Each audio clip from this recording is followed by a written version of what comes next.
Tines Kendricks, interviewed at Trenton, Arkansas, interviewed by Walt McKinney, age when interviewed 104. My name is Tines Kendricks. I was born in Crawford County, Georgia, you see.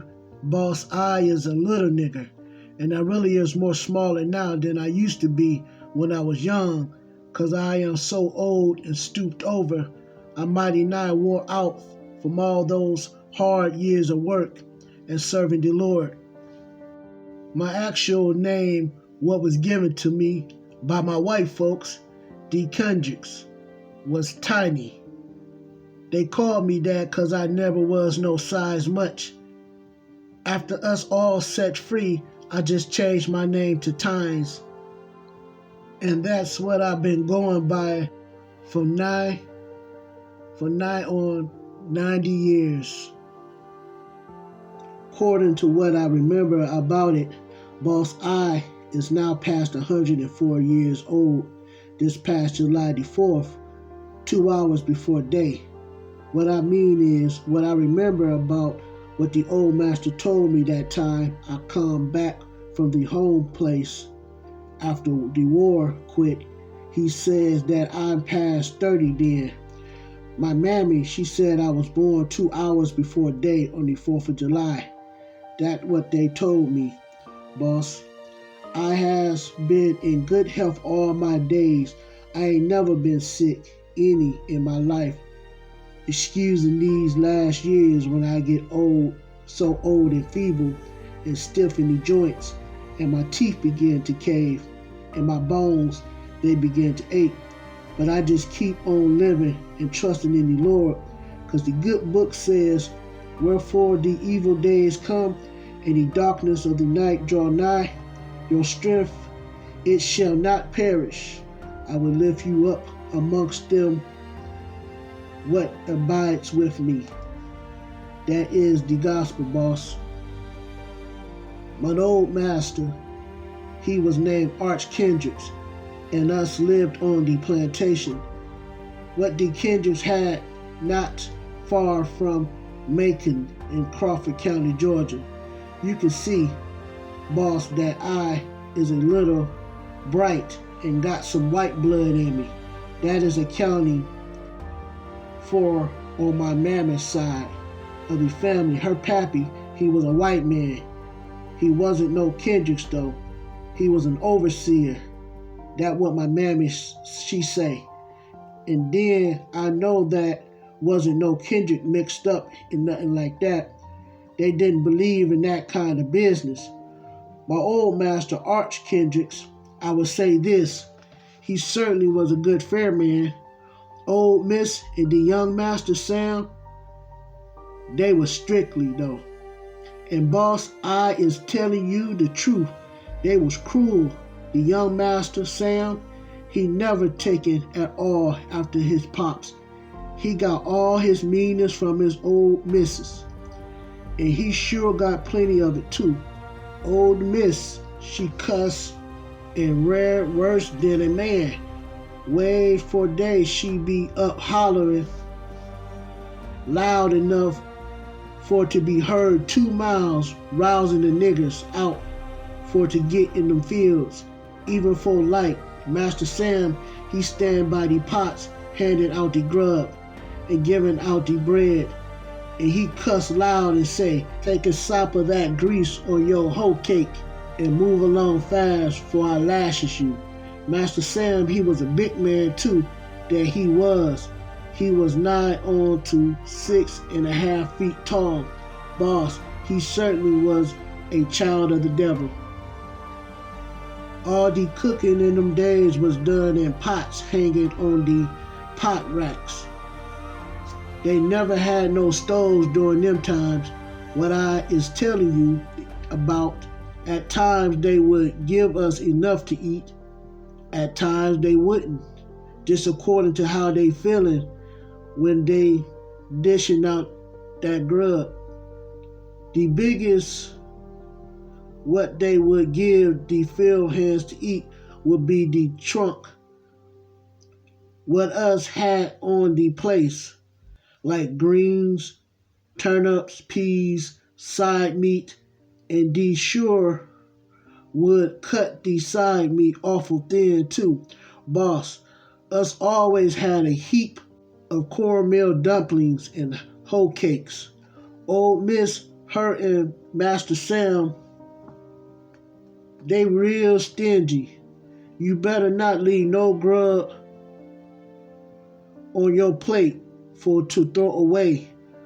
You sure better eat it all if you like it or no. Old Miss and Master Sam, they the real bosses, and they was wicked. I's telling you the truth, they was. Old Master, he didn't have much to say about the running of the place or the handling of the niggers. You know, all the property and all the niggers belonged to old Missus. She got all that from her peoples, that what they left to her on their death. She the real owner of everything. Just to show you, boss, how they was with Master Sam and how contrary and fractious and wicked that young white man was. I want to tell you about the time that Aunt Hannah's little boy, Moss, died. Moss, he's sick about a week. Aunt Hannah, she tried to doctor on him and get him well, and she tell old Miss that she think Moss bad off and ought to have the doctor. Old Miss, she wouldn't get the doctor. She say Moss ain't sick much. And bless my soul, Aunt Hannah, she right. In a few days from then, Moss is dead. Master Sam, he come cussing and told Gabe to get some planks and make the coffin, and sent some of them to dig the grave over there on the far side of the place where they had a burying ground for the niggers. Us toted the coffin over to where their grave was dug and going to bury little Moss there. And Uncle Billy Jordan, he was there and began to sing and pray and have a kind of a funeral at the burying. Everyone was moaning and singing and praying, and Master Sam heard them and come sailing over there on his house and lit right in to cussing and raising and say that if they don't hurry and bury that nigger and shut up that singing and carrying on, he going to lash every one of them. And then he went to cussing worse and abusing Uncle Billy Jordan. He say if he ever hear of him doing any more preaching or praying around amongst the niggers at the graveyard or anywhere else, he's going to lash him to death. No sir, Boss Master Sam wouldn't even allow no preaching or singing or nothing like that. He was wicked. I tell you, he was. Old Miss, she generally looked after the niggers when they sick and gave them the medicine. And two, she would get the doctor if she think they real bad off. Cause like I said, old Miss, she mighty stingy and she never want to lose no nigger by them dying. However, it was hard sometimes to get her to believe you sick when you tell her that you was, and she would think you just playing off from work. I have seen niggers what would be mighty near dead before old Miss would believe them sick at all. Before the war broke out, I can remember there was some few of these white folks was said that niggers ought to be set free. But there was just one now, and then that took that stand. One of them that I remember was the Reverend Dickey. What was the parsons for a big crowd of the white peoples in that part of the country. Reverend Dickey, he preached freedom for the niggers and say that they all should be set free and give a home and a mule. That preaching the Reverend Dickey done sure did riled up them folks. That is, most of them like D. Kendricks and Miss Eldridge and Dr. Marchand and Nat Walker and such as them, what was the biggest of the slave owners. Right away after Reverend Dickey done such preaching, they fired him from the church and abused him. And some of them say they going to hang him to a limb or either going to ride him on a rail out of the country. Sure enough, they made it so hot on that man, he have to leave clean out of the state, so I heard. No sir, boss. They say they ain't going to divide up no land with the niggers or give them no home or mule or their freedom or nothing. They say they will wade knee deep in blood and die first. When the war started to break out, Master Sam enlisted in the troops and was sent to Virginia. There he stayed for the longest. I hear old Mrs. telling about the letters she got from him and how he wishing they hurry and start the battle so he can get through killing the Yankees and get the war over and come home. Bless my soul, it wasn't long before they had the battle. What Master Sam was shot in, he wrote the letters from the hospital where they had took him. He say they had a hard fight, that a ball busted his gun and another ball shot his countenance off him. The third shot tear a big hole right through the side of his neck. The doctor done sewed the wound up. He not hurt so bad. He soon be back with his company. But it wasn't long before they wrote some more letters to old Miss and say that Master Sam's wound not getting no better. It wasn't healing to do no good. Every time that they sewed the gash up in his neck, it broke loose again.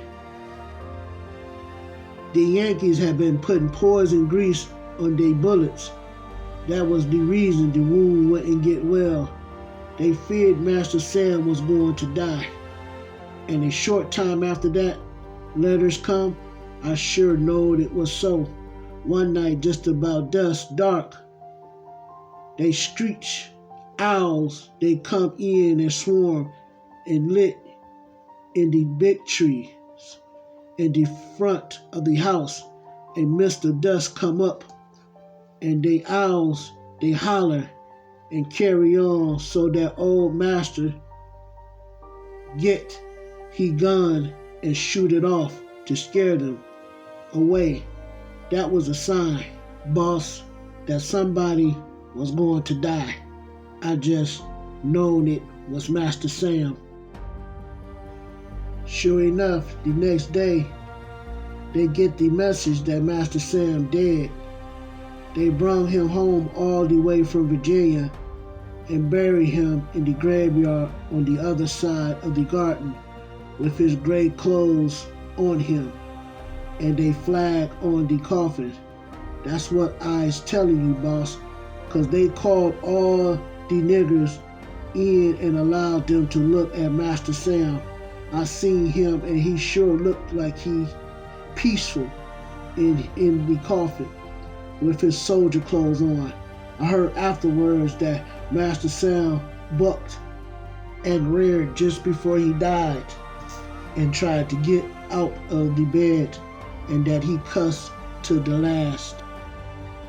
It was this way, boss. How come me to be in the war? You see, they require all of the slave owners to send so many niggers to the army to work digging the trenches and throwing up the breastworks and repairing the railroads. What the Yankees done destroyed. Every master was required to send one nigger for every 10 that he had. If you had 100 niggers, you had to send 10 of them to do the army. I was one of them that my master required to send. That was the worst time that this this here nigger ever seen. And the way them white men drive us niggers, it was something awful. The strap, it was going from day till way after night. These niggas heaps on them just fall in the tracks, give out, and them white men laying the strap on their backs without ceasing. That was exactly the way it was with them niggers. Like me, what was in the army work. I had to stand it, boss, till the war was over. That sure was a bad war that went on in Georgia. That it was. Did you ever hear about the Andersonville prison in Georgia? I tell you, boss, that was about the worst place that ever I seen. That was where they keep all the Yankees that they capture. And they had so many they couldn't near take care of them. They had them fenced up with a tall wire fence and never had enough house room for all them Yankees. They would just throw the grub on them. The most that they had for them to eat was peas, and the fifth, it was terrible. The sickness, it broke out amongst them all, the while, and they just die like rats what's been poisoned. The first thing that the Yankees do when they take the state away from the Confederates was to free all them what in the prison at Andersonville. Slavery time was tough, boss. You just don't know how tough it was. I can't explain to you just how bad all the niggers want to get freedom. With the free niggers, it was just the same as it was with them that was in bondage. You know, there was some few free niggers in that time, even for the slaves taken out of bondage. It was really worse on them than it was with them. What wasn't free? The slave owners, they just despised them free niggers and make it just as hard on them as they can. They couldn't get no work from anybody when any man hired them or give them any work at all. So because they was up against it and never had any money or nothing, the white folks make these free niggas access the taxes. And cause they never had no money for to pay their taxes with, they was put up on the block by the courtman or the sheriff and sold out to somebody for enough to pay the taxes what they say they owe. So they keep these free niggers hired out all the time, most working for to pay the taxes. I remember one of the free niggers mighty well. He was called Free Saul. He had him a little home and an old woman and some boys. They was kept bounded out nigh about all the time working to pay their taxes. Yes sir, boss. It was heap more better to be a slave nigger than a free one. And it was really a heavenly day when the freedom come for the race. In the time of slavery, another thing what make it tough on the niggers was them times when a man and his wife and their children had to be taken away from one another.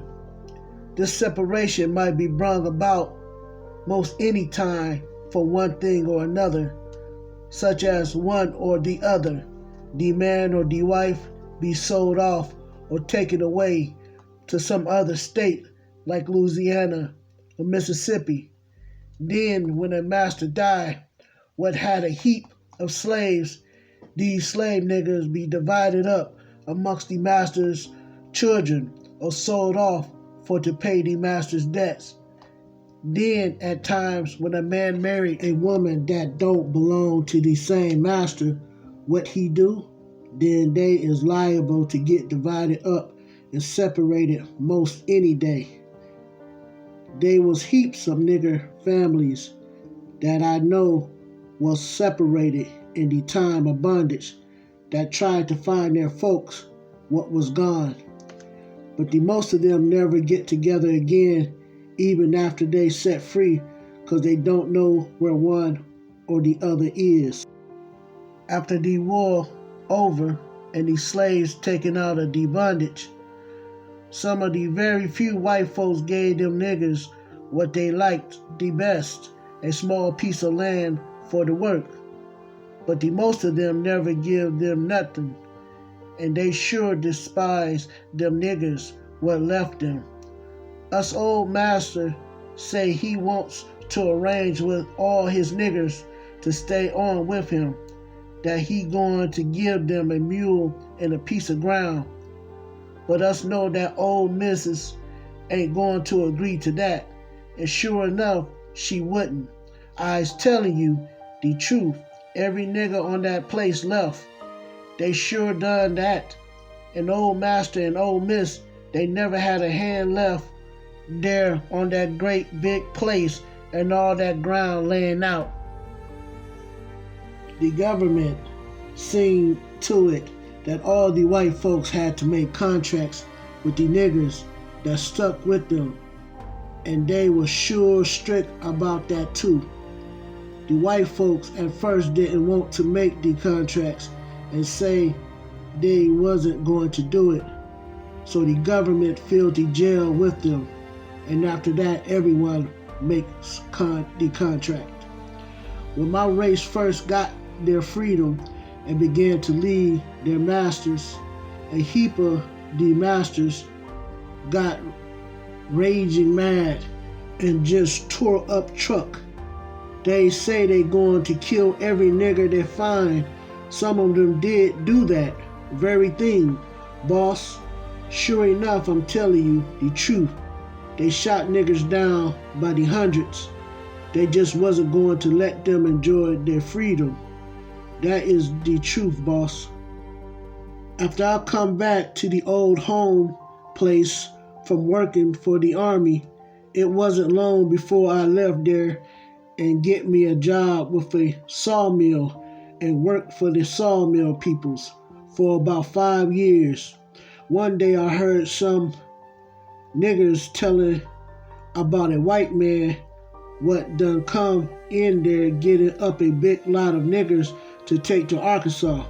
They was telling about what a fine place it was in Arkansas and how rich the land is, and that the crops grow without working, and that they taters grow big as watermelons, and you never have to plant them but they one time, and all such as that. Well, I decided to come. I joined up with the man and come to Phillips County in 1875. A heap of niggers came from Georgia at the same time that me and Callie come. You know Callie, that's my old woman. What's in the shack there right now? Us first lived on Mr. Jim's Bush place over close to Barton. Us ain't been far off from there ever since us first landed in this county. Fact is, boss, us ain't been out of the county since us first came here, and us going to be here now. I know, till the Lord called for us to come on home.